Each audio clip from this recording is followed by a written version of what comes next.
কথাটো হল আজি মই গধূলি মানে বাবুক টিউশনৰ পৰা লৈ আহি দেখিলো পোষ্টাৰ গোটেইখিনি পাৰি থৈ দিছে। মই ভাবিলো অকমান ফাৰিছে বোধহয়, কিন্তু নহয়। আমাৰ এইখিনি এৰিয়াত যিমান পোষ্টাৰ লগাইছো গোটেইবিলাক ফাৰি চিঙি তলত পেলাই থৈ দিছে। এনেকুৱা বেয়াকে পেলাই থৈ দিছে যে দেখি মই থাকিব নোৱাৰিলো। কান্দি কান্দি এইখিনি মানুহকো সুধিলো কোনে কৰিছে, কিন্তু কোনেও একো নকয়, নাজানে, গম পোৱা নাই। তো এইখিনি আমাৰ এৰিয়াটোত যিমান আছে কমচে কম 50খনৰ ওপৰত পোষ্টাৰ হ'ব। গোটেইবিলাক ফালি চিৰি চেছ কৰি থৈ দিছে। আমাৰ এটিএমৰ ওচৰত লগোৱা হৈছিল, তাতেও ফালিছে। তো কিয় ফালিছে? আমাক লাগে। দাদাৰ পোষ্টাৰ কেইখনে কি ক্ষতি কৰিছিল? আমাক সেইটো লাগে। পোষ্টাৰ কেইখন লগোৱাতে কি ক্ষতি হৈছিল? ৱাল কেইখন বেয়া হৈছিল নে কি বেয়া হৈছিল?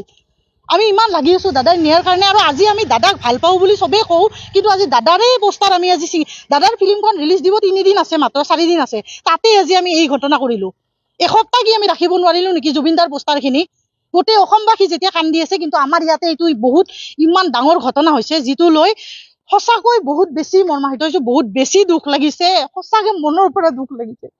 বিশ্বাস কৰিব পৰা নাই মানুহে ইমান বেয়া কৰিব পাৰে, ইমান নিজ মানসিকতা কাবাৰ যে আছে। এখন দুখন নহয়, 50-60খন পোষ্টাৰ গোটেই চেছ কৰি দিছে। আমি দাদাহঁতৰ লগত লাগি 12:30 এটালৈকে পোষ্টাৰিং কৰিছো, ৰাতিয়ে দিনে 300-400 পোষ্টাৰিং কৰিছো। কিন্তু আজিলৈকে মানে আজি যিটো দেখা পাই মানে সঁচাকে কওঁ যে বহুত বেছি দুখী হৈ আছো। এনেকুৱা কৰিব নালাগছিল। যোনে কৰিছে আমাক সেই মানুহজন লাগিব, তেওঁ আহিব লাগিব, কেমেৰা পুলিচে যি কৰে, প্ৰশাসনে যি ব্যৱস্থা লৈ ল'ব, কিন্তু ৰাজহুৱাভাৱে তেওঁ ক্ষমা খুজিব লাগিব, তেওঁ শাস্তি পাব লাগিব। এইটোৰ কাৰণে তেওঁ শাস্তি পাবই লাগিব। আমি সকলোৱে আছো, আছেনে আপোনালোকে চবে? আমি সকলোৱে থানাৰ ওচৰত এটা আমাৰ হৈছিল অংকন কৰিছিলে, থানাৰ ওচৰতে, থানাৰ একদম লাগি থকা ৱালতে লগাই থৈ দিছিলে। তো আমি সিদিনাখন দেখা পালো যে জুবিনদাৰ যিটো টুপি আছিলে তাতো ৰং সানি থৈ দিছে, আৰু চকুতো ৰং সানিছে। তো আমি সেইটো কাৰণে এখন এজাহাৰ এখন দিছিলো। তো প্ৰশাসনে আজিলৈকে সেইটো লৈ পেলাই একো বিধিত ব্যৱস্থা লোৱা নাই। চ' আমি বিচাৰো যে সেইটোৰ ওপৰত বিধিত ব্যৱস্থা এটা লওক।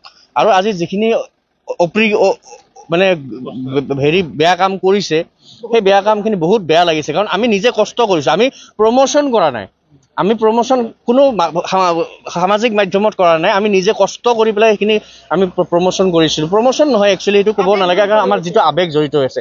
আৰু চাগে কোনোবাই ভাবিছে যে জুবিন গাৰ্গৰ ফেন আমাৰ কোকৰাঝাৰত নাই বুলি, কিন্তু আমি আছো। আমাক ফেন ক্লাব নালাগে, কিন্তু আমি ফেন ক্লাব নহলেও আমি জুবিন গাৰ্গক আমি সদায় মনত ৰাখিম, আৰু সদায় জুবিন গাৰ্গ আমাৰ লগত থাকিব। সেইটো কাৰণে আমি দাদাৰ কাৰণে আমি কৰিছো আৰু কৰি যাম, আৰু ভৱিষ্যতেও কৰিম।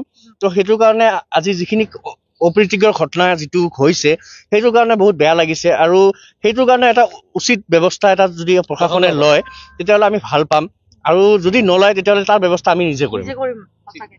এটা কমপ্লেইন কৰিছিলো থানাত, যে আমাৰ থানাৰ ওচৰত যোনটো আমাৰ ৱালখন আছে তাতে আঁৰি দিয়া আছিল, তাতে জুবিন গাৰ্গৰ এটা ফটো প্ৰতিচ্ছবি আছিল। কিন্তু প্ৰতিচ্ছবি দেখিলো কিছুমানে ৰং সানি দিছে, ৰং সানি মূৰত টুপিত এনেকে ৰং সানি আছে। এতিয়া প্ৰশাসনৰ পৰা কি ব্যৱস্থা লৈছে এতিয়ালৈকে হয়তো এফআইআৰ লোৱা নাই নে লৈছে গম নাপাওঁ, কিন্তু কোনো ষ্টেপ হোৱা নাই। আজি দেখা পালো আমাৰ ষ্টেট বেংকৰ ওচৰৰ পৰা আমি কিছুমান পোষ্টাৰ লগাইছিলো, জুবিনদাৰ ৰৈ ৰৈ বিনালে চিনেমাখনৰ পোষ্টাৰটো লগাইছিলো।